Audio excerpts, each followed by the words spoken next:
کله چې صلح حدیبیه کېدله د کافرو د نبی علیه الصلاۃ والسلام سره ډیر عجیبه غونته کې لیکل وکړ، ډیر عجیبه شرایط ورته کېښودل. په هغې کې یو شرط دا و، کو چېرته د مکې قریش مشرکان د هغې نه یو تن مسلمان شو او درغې مکې مکرمې ته، نو ته به یې موږ ته واپس کوئ.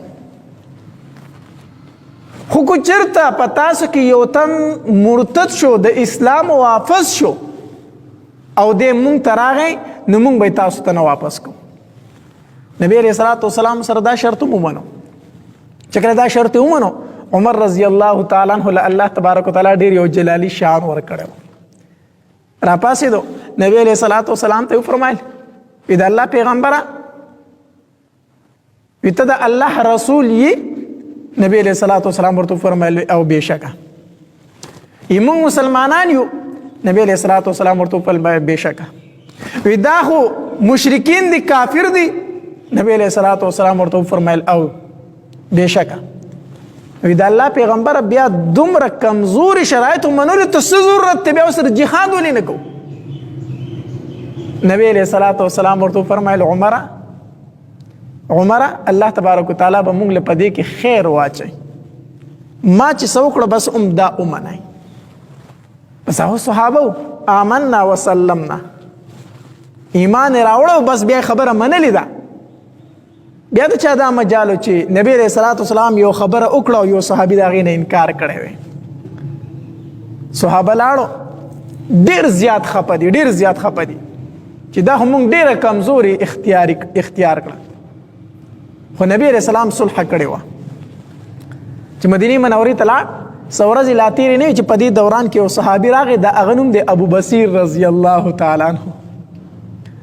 زنځیران ورته پراته دي، بدن یې ټول زخمی دی.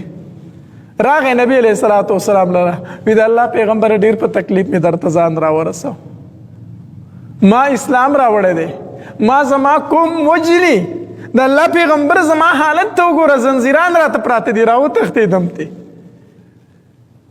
بس ساعت نو تېر چې 2 تنه د قریشو پسې راورسېدل.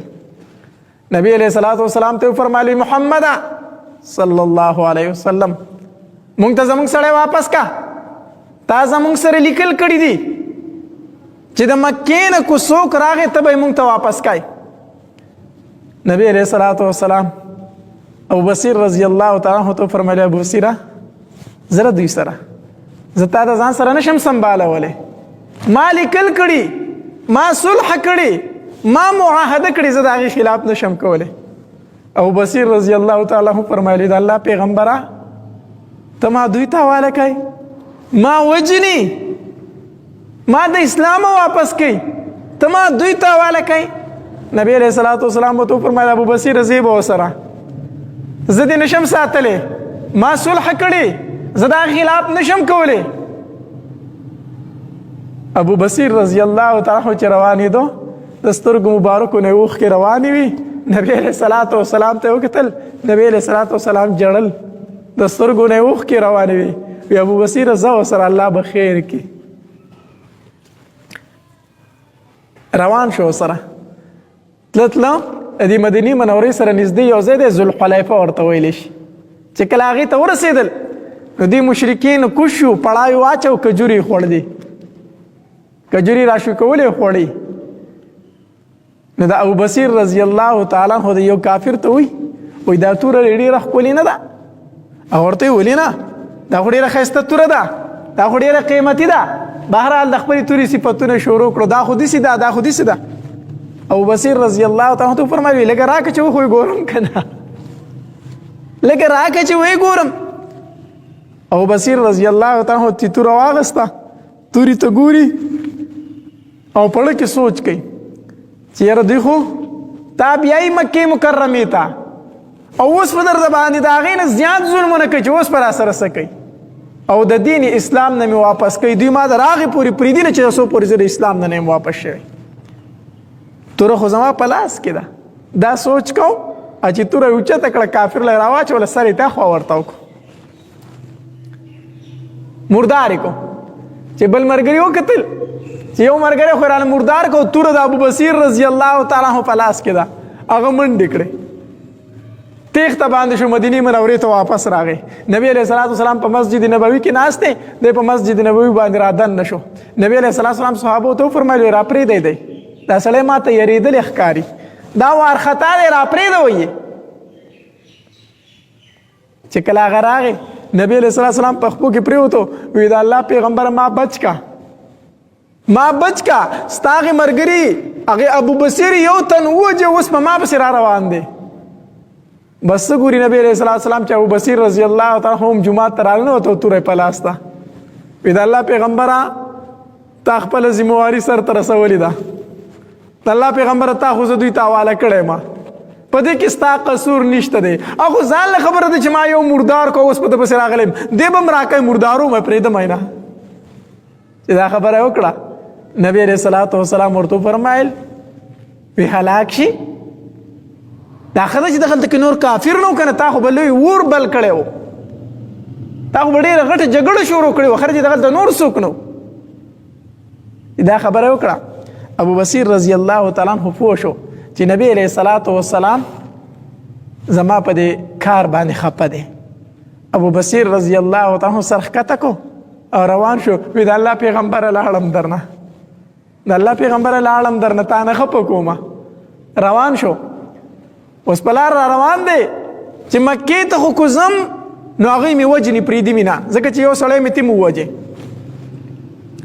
او مدینې ته مې نبي علیه الصلاۃ والسلام نه پرېږدي، مدینې ته مې نبي علیه السلام نه پرېږدي، او مکې ته مې د مکې مشرکان نه پرېږدي. روان شو، لاړو، هلته یو سمندر و د باغې په غاړه باندې آباد شو، هلته اوسېدو. بس دا خبره مشهوره شوه چې نبی علیه الصلاۃ والسلام ګورې څوک پرېږدي نه کو د مکې نه څوک مدینې منورې ته ځي، هلته هغه نه پرېږدي ځکه هغه د کافرو سره معاهده کړې ده، صلح یې کړې ده. بس چې مکه مکرمه کې به یو تن مسلمانېدو او ته د ابو بصیر رضی الله تعالی عنه خواله او د دریاب په کناره به آبادېدو. ابو جندل رضی الله تعالی عنه مسلمان شو، دې مالته لاړو، حتی در دې پورې چې د سمندر په کناره باندې د مسلمانانو یو لویه قافله تیاره شوله، او چې د مکې نه به څوک راوتو بس هغه به یې پرېښوده نه. د مکې مشرکان تنګ شو، وی مدینه منوره کې خو مسلمانان پرېږده، خو دا خو راته بل د مسلمانانو لښکر تیارېږي او جنګي لښکر دی، د هغوی سره خو موږ د جنګ بندۍ وعده کړې ده، خو دوی سره خو موږ د جنګ بندۍ وعده نه ده کړې، دوی خو را باندې حملې کوي. نبي علیه الصلاۃ والسلام پسې سوال جواب وکړو کافرو د مکې مشرکانو. وی د الله پیغمبره ای محمده صلی الله علیه وسلم د دې خپلولۍ لحاظ وکړه، خو دا خلک راوغواړه، مونږ چې کوم ستا سره دا شرط لیکلی و چې د مکې نه که څوک درله مونږ ته به واپس کوي، دا شرط زمونږ د طرفه ختم دی. نبی علیه الصلاۃ والسلام فرمایل صحیح ده. نبی علیه الصلاۃ والسلام یو خط تیار کو او قاصد ته یې ورکو، او په هغې کې دا لیکلي وو چې ابو بصیر ته وایه چې د فراق ورځې ختمې دي، اوس د وصال ورځې دي، راځه مدینې منورې ته.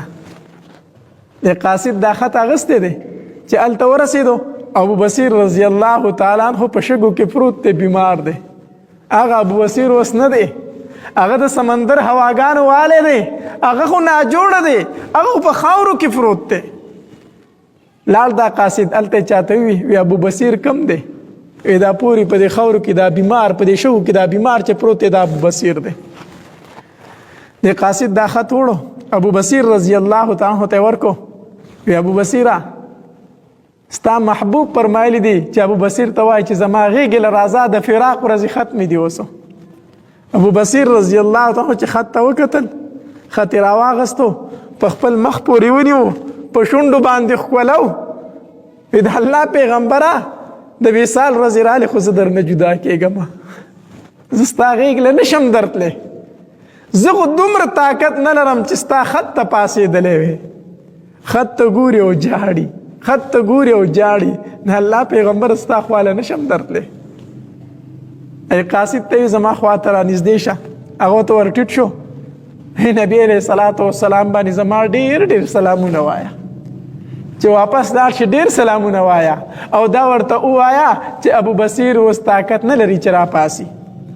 او بیا دا خط د سینې سره ونیو او بیا یې روچت کو، داسې کتلې ورته او جړلي، حتی در دې پورې چې سټې په یو طرف باندې لاړو او ساه یې ورکړه او خط یې په سینه باندې را پرېوت. الله نبی علیہ الصلوۃ والسلام چې ابو بصیر کافر ته حواله کو پړه به څومره غم و څومره خفګان و څومره تکلیف و خو چې وعده یې کړې وه صلح یې کړې وه د کافر سره یې صلح کړې وه د مسلمان سره هم نه د هغې خلاف ورزي نه ده کړې مونږ مسلمانان